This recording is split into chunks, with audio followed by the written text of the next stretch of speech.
आफ्नो गाउँ छोडेर सहर पसेको।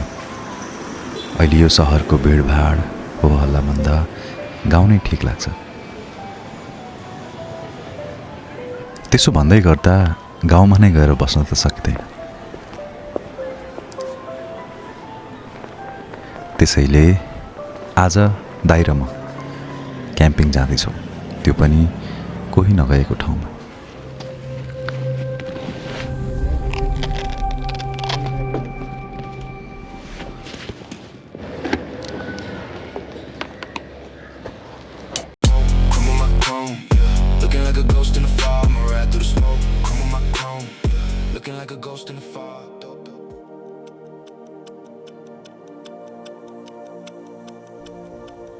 हामीले बाटोमा क्याम्पिङ बस्ने ठाउँहरू धेरै सोध्यौँ, धेरै नै मान्छेहरूलाई, तर जवाफ उस्ता उस्तै। त्यहाँ एउटा स्कुल छ, स्कुलमा बस्यो भने बस्यो हो, होइन भने अन्त त त्यस्तो चौरी भन्ने छैन। के गर्नु, तलै जाउँ अब?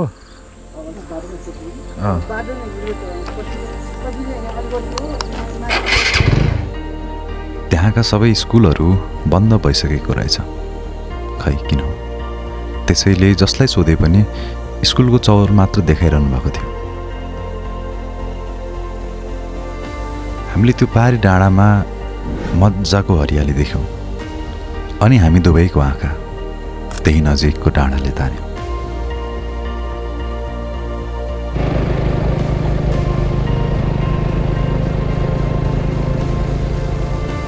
साँझ परिसक्दा मात्र हामी त्यहाँ पुग्यौँ।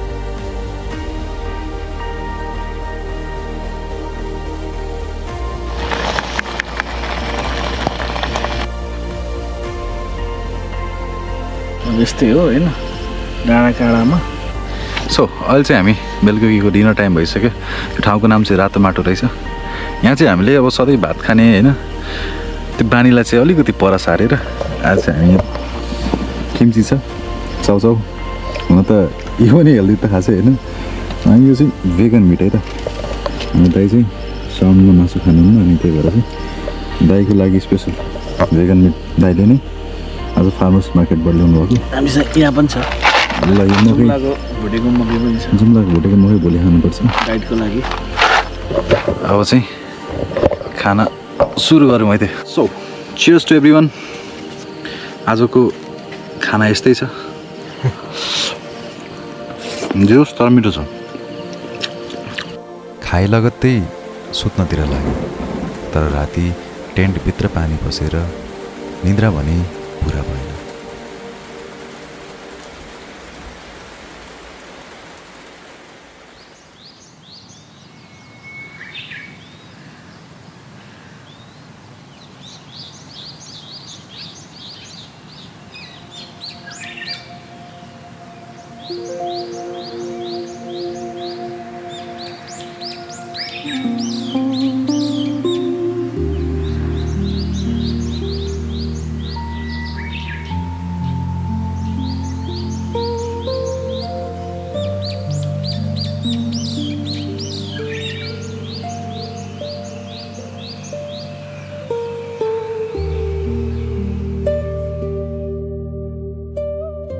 So guys welcome back to another video है त। आज चाहिँ म छु यो रातो माटोकै के भन्ने ठाउँमा, ठ्याक्कै लोकेसन थाहा भएन किनभने हामीले लोकेसन हन्ट गर्दै आएको थियौँ। तल सबै बादल छ, यो धेर पनि होइन कि मात्रै 1000 मिटर माथि छ कि। 1000 मिटरमा यस्तो दामी देखिनु भनेको है, यो त पुरै के भने न, त्यो मोर देन एक्सपेक्टेड के, एकदमै त्यो सोचेकै थिएन कि यस्तो मजाको जान्छ भनेर कि। यो हेर्नु त, यता यहाँको सहरहरू सबै पुर्यो। यो तल जुन देखिराख्नु भएको छ यहाँ चाहिँ छहरे अलि ढाकिएको छ र यो शिवपुरी सँगसँगै यता जुन छ नि यो बाटो चाहिँ सिधै गल्छी जाने बाटो। अनि म चाहिँ एकचोटि आएको थिएँ यहाँ पोखराबाट आउँदाखेरि।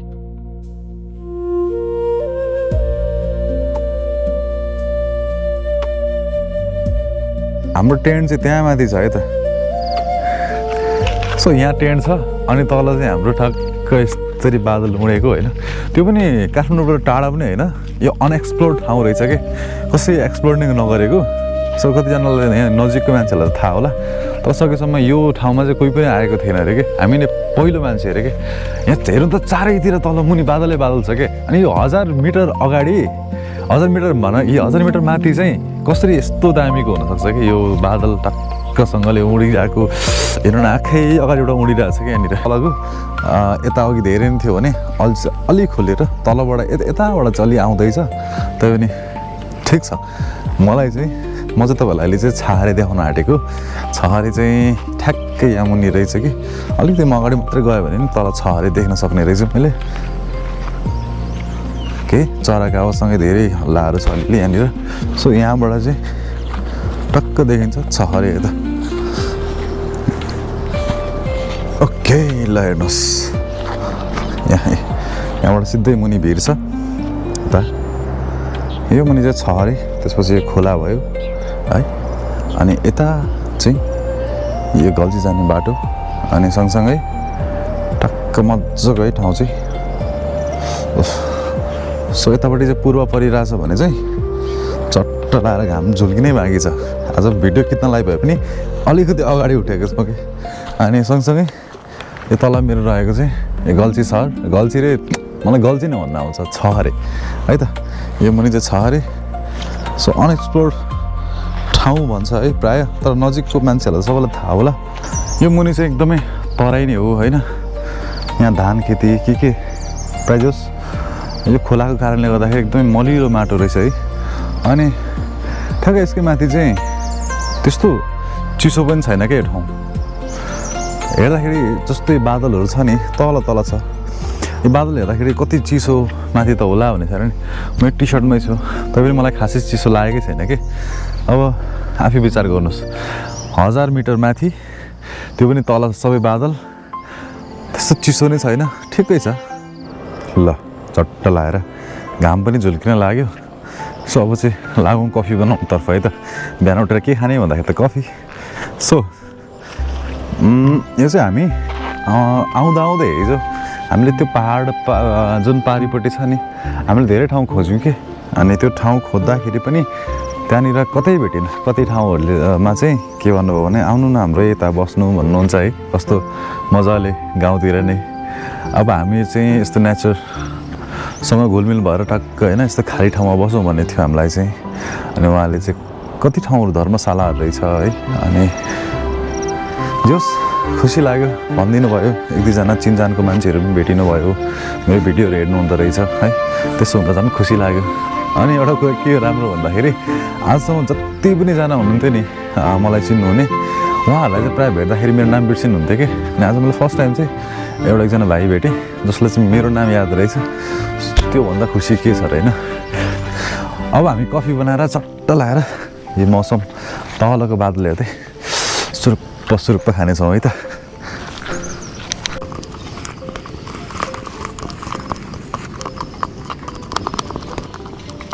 यताबाट हान्देऊ त भिडियो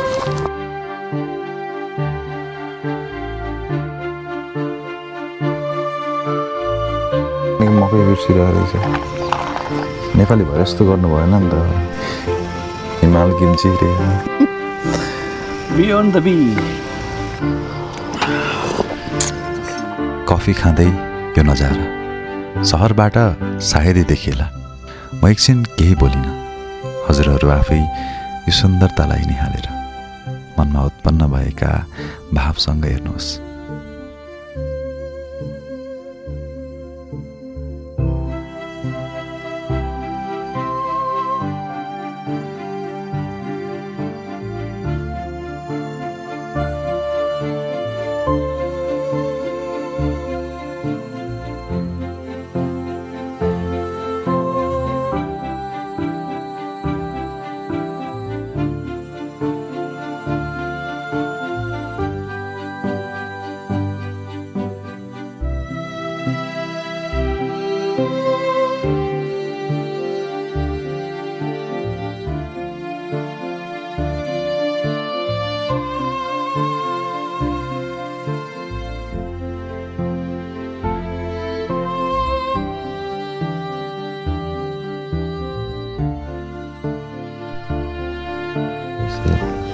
that?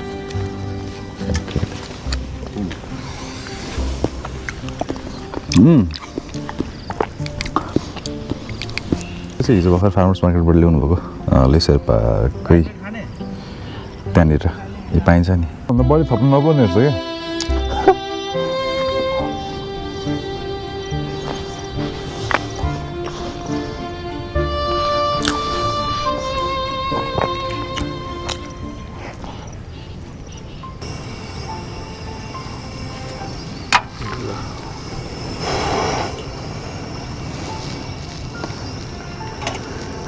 कत्रो बोल्दैछ देख्दैन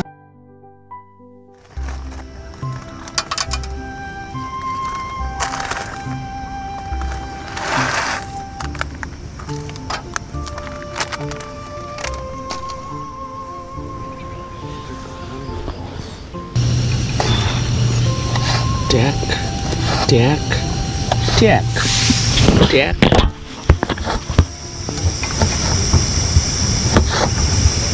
चाहिँ हामी चाउचाउसँग खाने कोसिस गर्न आँटेका छौँ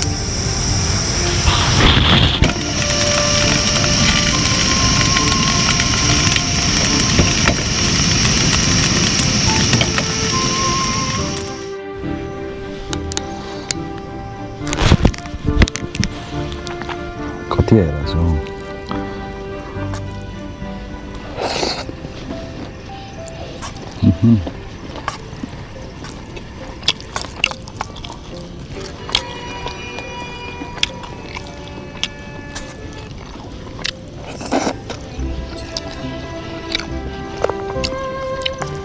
आउँदैछ दाइ 24 चिज ल्याउनुपर्छ हौ सन्तल नहुने रहेछ है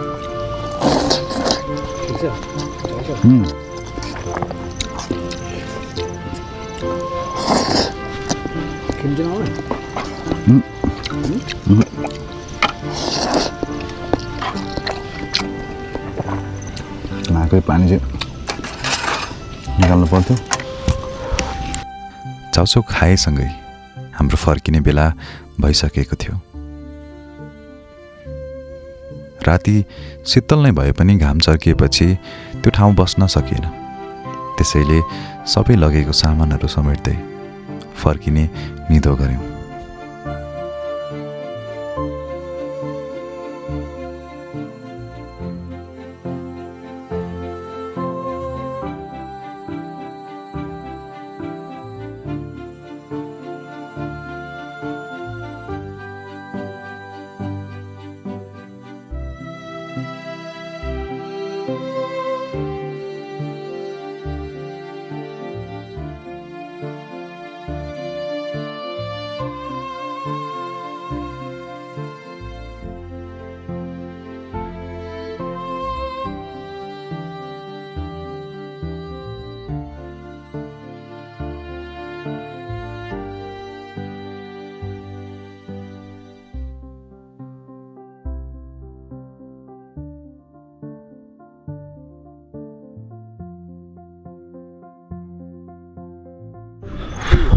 सो फाइनली सबै सक्यो अब चाहिँ हामी लाग्छौँ घरतिर यता thank you for watching keep supporting keep loving अर्को ठाउँ कुनै रेकमेन्ड गर्न चाहनुहुन्छ भने जस्ट कमेन्ट डाउन है त thank you so much by by